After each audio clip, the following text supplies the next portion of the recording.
The weekly Wilson family dinner had followed the same script for 3 years.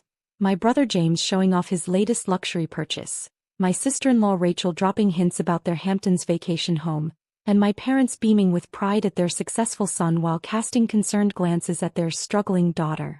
I picked at my pot roast, letting their voices wash over me as they discussed James's newest Porsche. "You should come see it, Sarah," James said with that familiar condescending smile.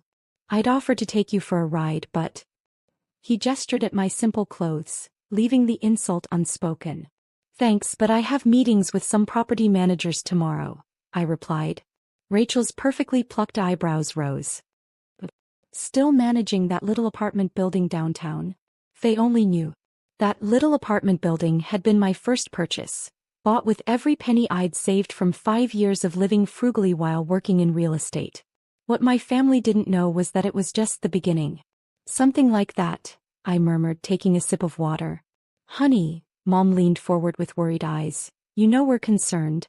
Everyone else your age is buying houses, settling down. Even your cousin Emily just bought that lovely 3-bedroom in Oak Park." "Can't even afford a house," James chuckled, cutting into his roast. "Maybe if you'd stuck with corporate law like Dad suggested instead of playing around in real estate." I glanced out the dining room window at the for sale sign being planted on the neighbor's lawn. The same sign that would soon appear on every house on this block. My block. "Actually," I said quietly, "about that." But James was already talking over me, regaling our parents with stories about his latest court victory. Dad nodded approvingly while Mom refreshed everyone's wine glasses. My phone buzzed, a text from my property manager. "All paperwork finalized. Ready to proceed with phase 2. I smiled, typing back a quick, "Yes." "Sarah, are you even listening?" James's annoyed voice cut through my thoughts. "I was saying you could probably rent a decent place if you just let Dad help you out." "I'm fine, James." "Fine." Rachel scoffed. "You live in that tiny apartment above your building. That's not fine, that's strategic," I finished for her. Living on-site helped me understand the rental market better. Dad set down his fork. "Sarah, we're worried about you. All this time in real estate, and what do you have to show for it? Your brother owns 3 houses. 4, James corrected smugly. Just closed on a lake house." I stood up, walking to the window. The realtor was finishing up outside, adjusting the for sale sign that would start tomorrow's chain of events. "Want to know something interesting about this neighborhood?" I asked, turning back to my family. "Property values have increased 40% in the last 2 years. But most people don't know that because the sales have been private, through an LLC called Aurora Properties." James rolled his eyes. "And we care about this, why?" "Because," I said, pulling out my laptop, "Aurora Properties is my company. And as of this morning, it owns every house on this block except this one." I nodded toward our family home. "And Mrs. Peterson next door just accepted my offer on her house." The silence that followed was deafening. James's fork clattered against his plate. "What?" Mom whispered. I opened my laptop, turning it to show them Aurora Properties' portfolio. Apartment buildings, commercial spaces, and entire residential blocks across the city. "That little apartment building was just the beginning," I said softly. "While you were all feeling sorry for me, I was building an empire. One property at a time." Dad's face had gone pale. "How many properties?" "Currently, 212. With another 40 under contract." Rachel's wine glass froze halfway to her mouth. But that would mean that your poor sister-in-law is one of the largest property owners in the city?" I smiled. Funny how appearances can be deceiving. James stood up abruptly, his chair scraping against the floor. "You're lying. This is some kind of joke." "Actually," I said, nodding toward the window where the realtor's sign now stood, "it's not. And tomorrow, when the rest of those signs go up, everyone will know exactly who owns this block." The pot roast was getting cold, but nobody was eating anymore. My family's perfect dinner had just been served with a side of reality, and they were having trouble swallowing it. The dining room had turned into a war zone of disbelief. James paced behind his chair while Rachel frantically searched Aurora Properties on her phone. Mom sat frozen, wine glass untouched, as Dad scrutinized the portfolio documents on my laptop. 212 properties, Dad muttered, scrolling through the list. Office buildings, retail spaces, residential blocks. He looked up sharply. That new downtown development on River Street. That's you. I nodded. The entire complex. 30 floors of luxury apartments, retail space and a rooftop restaurant opening next month.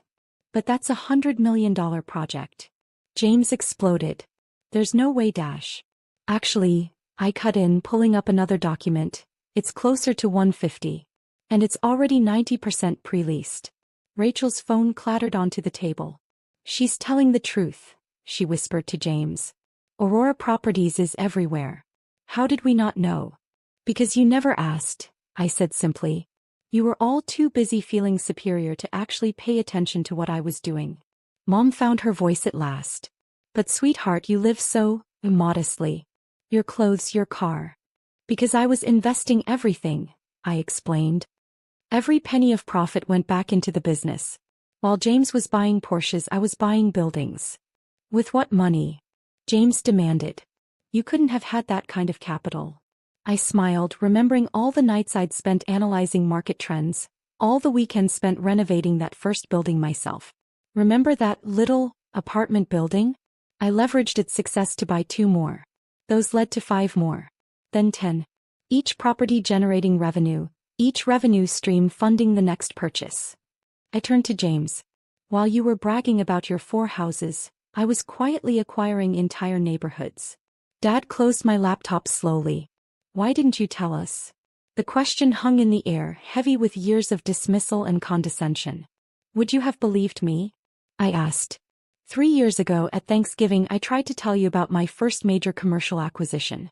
You talked over me to praise James's new BMW. Rachel shifted uncomfortably. We didn't know.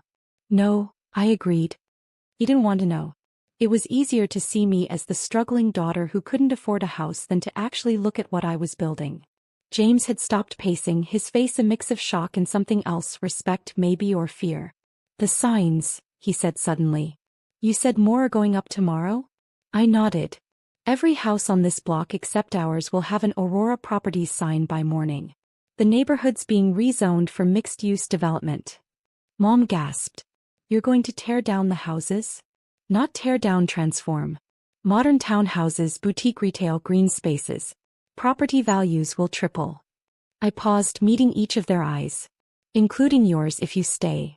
If we stay. Dad's voice cracked slightly. This house is the last piece I need for the development, I said quietly. I'm prepared to make an offer. Well above market value. The room fell silent as the implications sank in.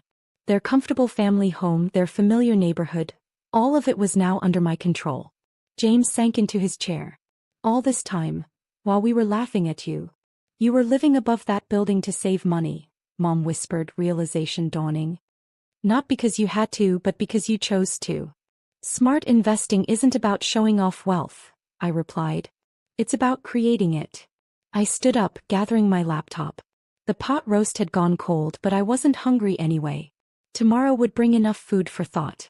I'll have my office send over the offer for the house, I said, heading for the door. Take some time to think about it. Sarah, Dad called after me. Wait.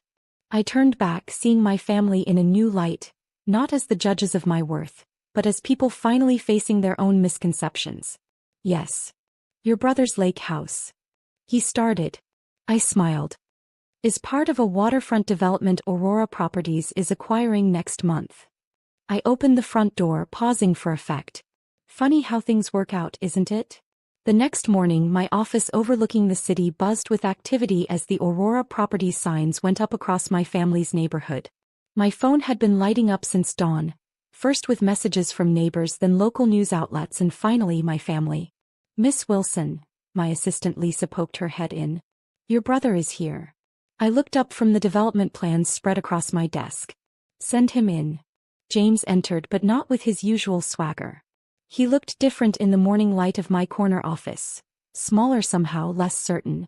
Nice place, he said, taking in the panoramic views. How long have you had this office? 3 years. You never asked where I worked. He winced, running a hand through his hair. Yeah, about that. I've been doing some thinking. Have a seat, I gestured to the chair across from my desk. I assume this is about the offer I sent over? 2 million over market value, he nodded. Mom and Dad are processing. I turned my computer screen to show him the development renderings. This is what the neighborhood will look like in 18 months. Modern townhouses, tree-lined walkways, cafes, small businesses. A community, not just a collection of houses. James leaned forward, studying the images. It's impressive. Really impressive. He paused. Sarah, I need to ask you something. Go ahead. That first apartment building, the one we all laughed at you for living in.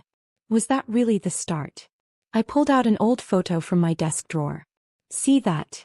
I pointed to the rundown building in the image. Broken windows, bad wiring, crumbling steps. Everyone said I was crazy to buy it. But I saw potential.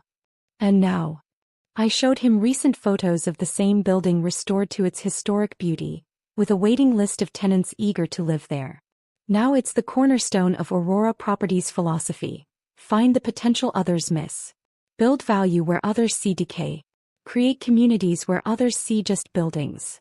James was quiet for a long moment. I've been thinking about what you said last night. About showing off wealth versus creating it. He met my eyes. I bought that lake house to compete with my law partner's vacation home. But you built all this because you saw something bigger. It was never about the money, I said softly. It was about proving I could make something meaningful. Something that would last. Mom wants to know if they'll have to move, he said suddenly. If they sell. I pulled out another set of plans. See these units here? Premium townhouses with private gardens. I've held one in reserve. For them if they want it. At a family discount. James laughed, but it wasn't his old mocking laugh. A discount from their millionaire daughter. Who would have thought? Life's full of surprises. He stood up, walking to the window to look down at the city below. You know what the craziest part is? All those times we were feeling sorry for you, you probably could have bought my house 10 times over. 15 actually, I corrected with a small smile. But who's counting? He turned back to me, his expression serious. I was wrong about you, Sarah. We all were. And I'm sorry.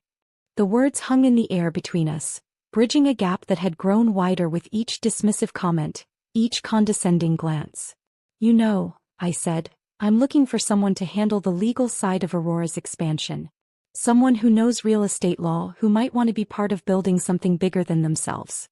James's eyes widened slightly. Are you offering me a job? I'm offering you a chance to see what real success looks like. If you're interested.